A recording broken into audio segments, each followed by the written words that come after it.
चटोरी बहू की रसोई। अरे यार मम्मी, खाने में मिर्च तो डाला करो, कोई टेस्ट ही नहीं आ रहा है।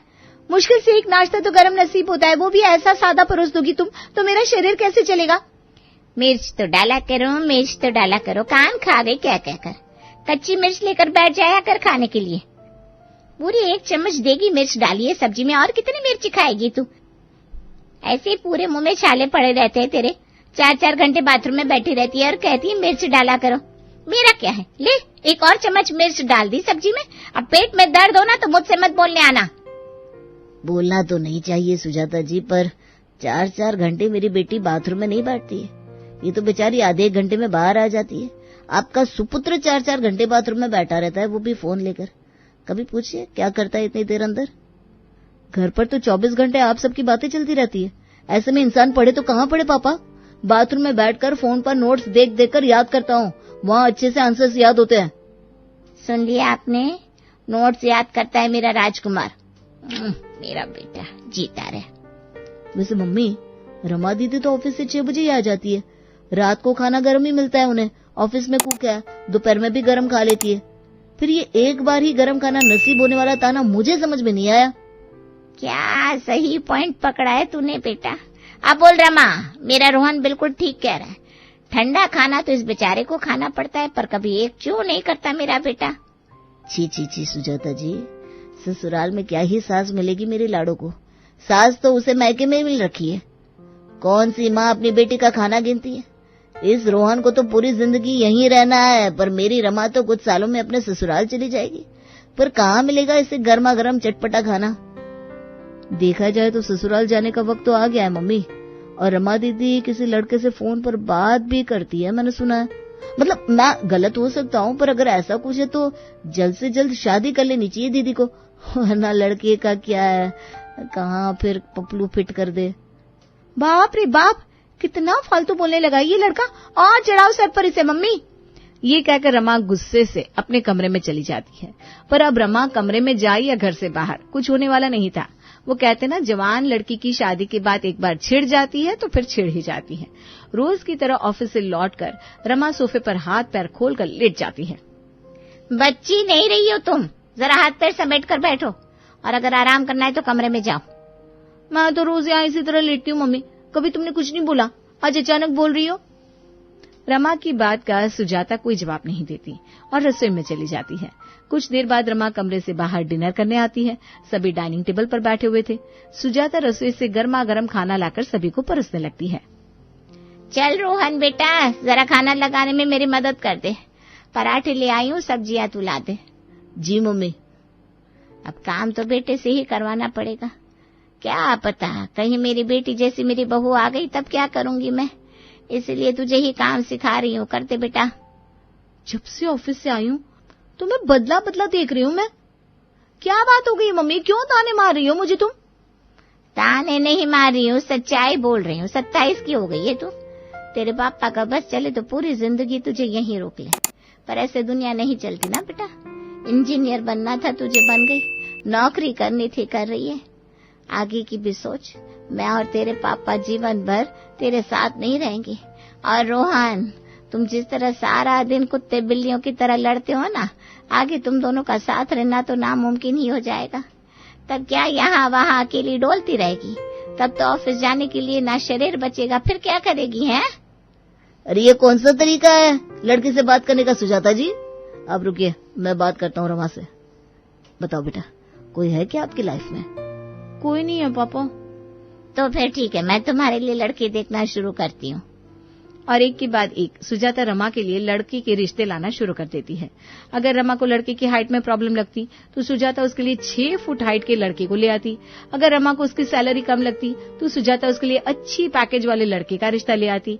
और आज इसी तरह वो 31वां रिश्ता था जो सुजाता ने रमा के लिए देखा था। वो सब तो ठीक है आंटी जी, पर मैं शादी के बाद जॉब करूंगी, घर नहीं संभालूंगी, ये मैं पहले ही क्लियर कर देती हूँ।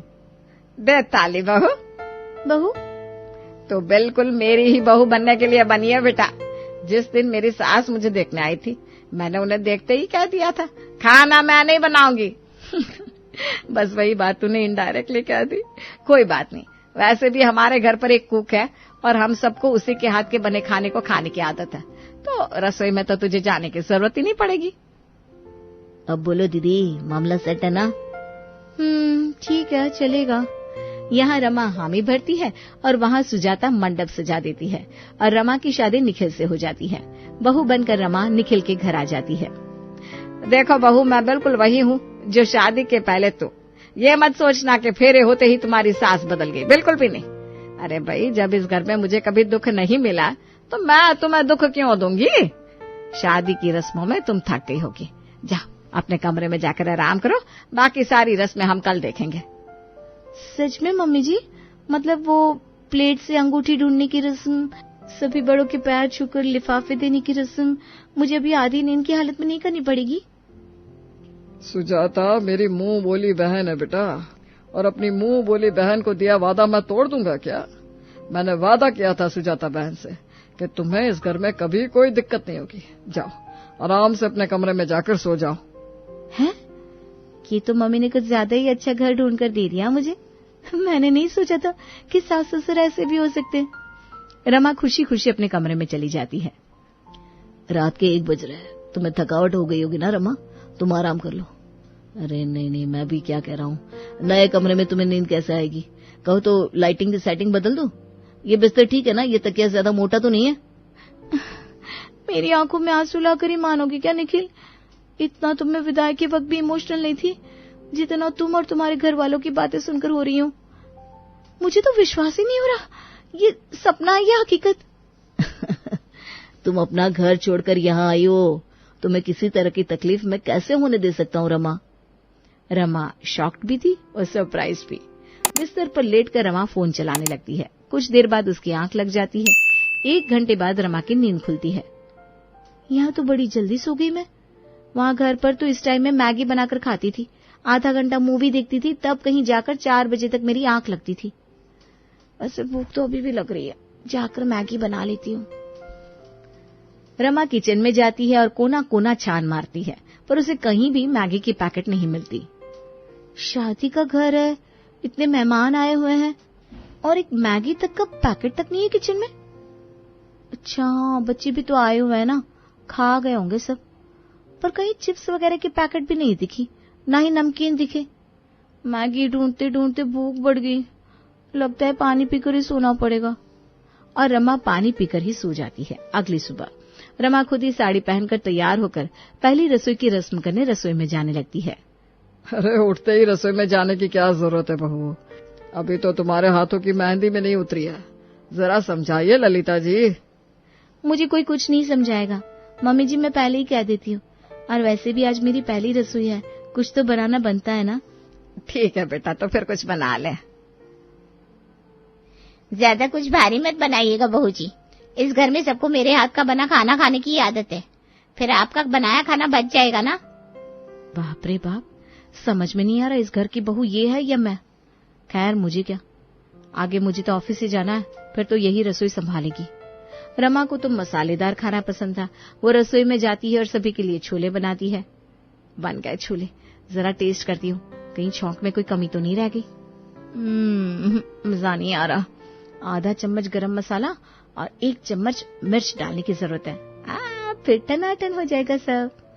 गर्मा गर्म छोले तैयार करके रमा बाहर टेबल पर लगाती है, जिसे देखते ही प्रमोद कहता है, बाप रे बाप, छोले कितने दिनों बाद बने होंगे ना छोले सुजाता जी? बनेंगे ही क्यों भैया, इस घर में किसी को छोला पचता ही कहाँ है। 1 दिन खाना और 2 दिन तक लगातार टॉयलेट जाना। कोई बात नहीं, बहू जी ने बनाया है तो आप सब मुंह जूठा तो कर ही सकते हैं। अरे पापा, वो तो ये रितु आंटी बनाती होगी ना, इसलिए आप लोगों को लूज मोशन हो जाते होंगे। मेरे हाथ के बने छोले को खाकर देखिए, मन फ्रेश न हो जाए तो मेरा नाम रमा नहीं। ललिता, प्रमोद और निखिल 1-1 चम्मच छोले मुंह में तो लेते हैं, पर तीनों में से कोई भी उस छोले को निगलने की हिम्मत नहीं कर पाता। पानी पानी, ये क्या बना दिया बहू तूने? एक तो पहली रसोई में मैंने सोचा तो कुछ मीठा बनाएगी, पर तूने बना दिए छोले, और वो भी इतने मसालेदार। हमारे घर पर कोई इतना मसाला वाला खाना नहीं खाता बहू। हाय हाय, अब तो लगता है नाश्ते के पहले मुझे आप तीनों के लिए लस्सी बनानी पड़ेगी। बेचारी रमा का तो मुंह ही उतर जाता है। सभी को लस्सी पिलाने के बाद रीतू बनाती है बिना मसाले का सिंपल और सादा उपमा। ये क्या है? इसमें तो कोई टेस्ट ही नहीं है। क्या टेस्टी उपमा बनाया है ऋतु आंटी, आपने मजा आ गया। अरे इसमें टेस्ट कहाँ है? इसमें तो कोई टेस्ट ही नहीं है। तुम अच्छे से खा नहीं रही हो रमा। अरे बेटा, वो बहू ने अपने बनाए छोले खाए हैं ना, इसलिए उसके मुंह का टेस्ट चला गया होगा। कोई बात नहीं बेटा, खराब चीजों को खाने से एक बार मुंह का टेस्ट चला जाता है तो कुछ देर बाद उपमा खाना, तब तुझे अच्छा लगेगा। रमा के ससुराल में सब कुछ परफेक्ट था, पर ये नाश्ता खाकर रमा को अब सारी परफेक्ट चीजों में भी इम्परफेक्शन दिखने लगा था। वो अपने कमरे में जाकर अपनी माँ को फोन लगाती है। शर्म कर ले बेटा, जरा तो शर्म कर ले। इतना अच्छा ससुराल मिला है, इस बात की खुशी नहीं है तुझे, पर वहाँ सभी इंसानों जैसे खाना खाते हैं इस बात का दुख है। नॉर्मल लोग ऐसा ही हल्का नाश्ता करते हैं, वो तो तुझे आदत थी 4-4 चम्मच मिर्च मसाला खाने की। अब मुझे मत बोल, मैं तो पहले ही कहती थी ससुराल में तुझे दिक्कत होगी। इतनी जगह वो लोग मैनेज कर रहे हैं, अब खाने में तू जरा एडजस्ट कर ले। चल रखती हूँ फोन। अरे यार मम्मी हद है। पर शायद मैं भी ज्यादा सोच रही हूँ। नाश्ता तो बहुत घरों में सादा होता है, हो सकता है दोपहर में कुछ अच्छा बना ले रीतू आंटी। नहीं, मैं रिस्क नहीं ले सकती। रमा खुद ही रीतू के पास जाती है और उसे बिरयानी बनाने को कहती है। बिरयानी? अच्छा पुलाव तो? पुलाव अलग चीज होती है आंटी। हाँ ठीक है ठीक है, नए नए शौक उफन रहे नई बहू के मन में। ठीक है, आप जाइए बहू रानी, ठीक है, 1 बजे टेबल पर खाना लग जाएगा। बिरयानी बनने की खुशी में रमा बड़ी एक्साइटेड थी। अपने कमरे में शीशे के सामने बैठकर वो खुद से बातें कर रही थी। क्या लाइफ है, कुक खाना बना रही है, ससुर बाहर से सब्जी लाकर दे रहा है, सास आराम से अपने कमरे में बैठी है और पति छत पर वॉक कर रहा है। लगता ही नहीं कि ये ससुराल है। अब ड्रेसिंग टेबल के सामने बैठ ही गई हूं तो लिपस्टिक लगा लेती हूँ। रमा शीशे के सामने बैठकर साज श्रृंगार करने लगती है, अपना फोन चलाती है, फिर टीवी देखती है। ऐसे ही बज जाती हैं 1। निखिल बेटा, भाभी खाना लग गया है, आ जाइए। सभी खाने के टेबल पर पहुंचते हैं। ये क्या है? चावल में हल्दी डालकर पीला कर दिया और दम लगा दिया, ऐसे बनती है क्या बिरयानी? अरे ऐसे नहीं तो कैसे बनती है रमा? मैं तो आज पहली बार बिरयानी खा रहा हूँ। क्या बिरयानी बनाई आपने ऋतु आंटी, और ये जीरा, वाह। वही तो, जीरा। जीरा कौन डालता है बिरयानी में? उफ, ये सब क्या है भगवान। तुम्हारी टेंशन मैं समझ सकता हूँ बहू, आज खाना कुछ ज्यादा मसालेदार हो गया नहीं? एक काम करना ऋतु, तू रात में सभी को कांजी का पानी और रोटी दे देना। रात का पता नहीं, पर अभी तो तू मुझे गरम मसाला ला कर दे दो आंटी।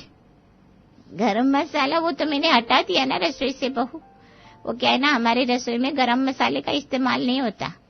वो तो मेहमान आए हुए थे तो दिखावे के लिए कुछ चीजें रसोई में रखनी पड़ी। जैसे ही मेहमान गए मैंने सब कुछ हटा दिया। बेचारी रमा का तो मूड ही ऑफ हो जाता है। अपने कमरे में यहाँ से वहाँ चक्कर काट रही रमा खुद से बातें कर रही थी। जी तो कर रहा है खुद के लिए अलग खाना बना लूं, पर नई नई शादी हुई है, अगर ऐसा करूंगी तो बात बिगड़ जाएगी, और अगर ऐसा खाना खाकर मुझे ऑफिस जाना पड़ा तब तो पक्का परलुक सिधारते वक्त नहीं लगेगा मुझे। अरे खाना ही नहीं रहेगा पेट में तो काम कैसे करूंगी? अब तो सबसे पहले रसोई का प्रॉब्लम ही सॉल्व करना पड़ेगा। रमा सीधा रसोई में जाती है और रीतू आंटी से कहती है, पिछले 12 सालों से मेरे ससुराल वालों की सेवा कर रही है ना आप आंटी जी। देखा जाए तो आप मेरी चाची सास से कम नहीं है, तो आज से आपकी रसोई से छुट्टी। अब खाना मैं बनाऊंगी ससुराल में, आपके लिए भी और बाकी सभी के लिए भी। मुझे लगता है आप मेरे को पसंद नहीं करती बहू जी। कोई बात नहीं, जैसी आपकी मर्जी। रमा ब्लिंकिट से मसाले ऑर्डर करके आज का खाना तैयार करने लगती है। चलो रमा, अब अपना दिमाग चलाने का वक्त आ गया है। रमा अपनी सास के कमरे में जाती है और उनसे मसाले का अंदाजा पूछती है। बस 2 चुटकी मसाला डालना रमा, और लाल मिर्च ना के बराबर। वो क्या है ना, हमारे घर में कोई चटपटा खाना पसंद नहीं करता। जी जी मम्मी जी, इसीलिए तो मैं आपसे मसालों के बारे में पूछने आई थी। आपसे सटीक अंदाजा कौन ही दे सकता था। इसी तरह रमा अपने ससुर जी के पास जाती है, फिर निखिल के पास और फिर ऋतु आंटी के पास। आपसे ज्यादा किसे ही इस घर में खाने के अंदाज के बारे में पता होगा आंटी जी।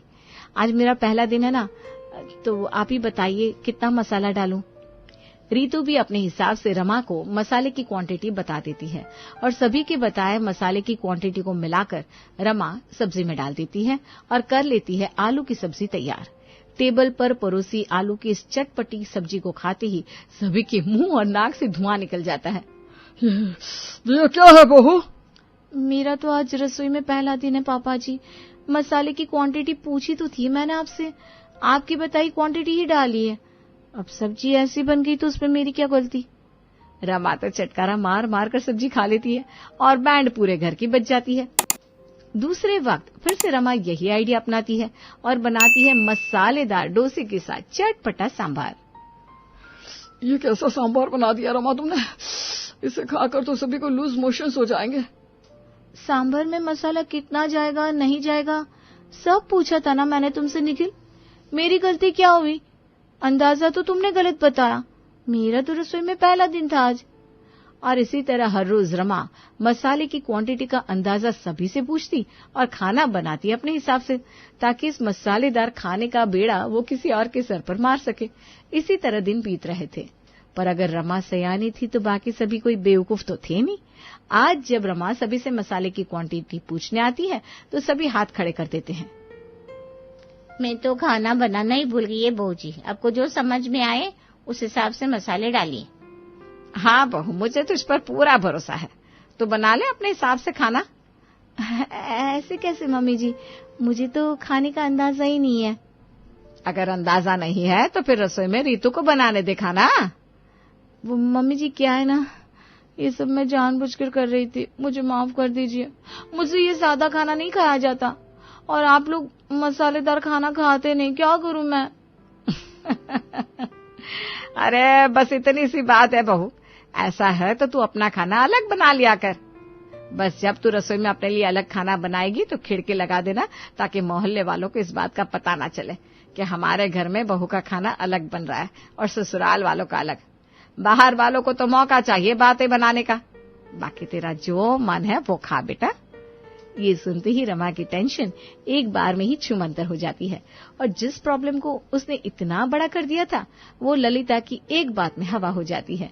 इस दिन के बाद रमा के ससुराल वाले अपनी पसंद का सादा खाना खाते और रमा खाती चटपटा मसालेदार।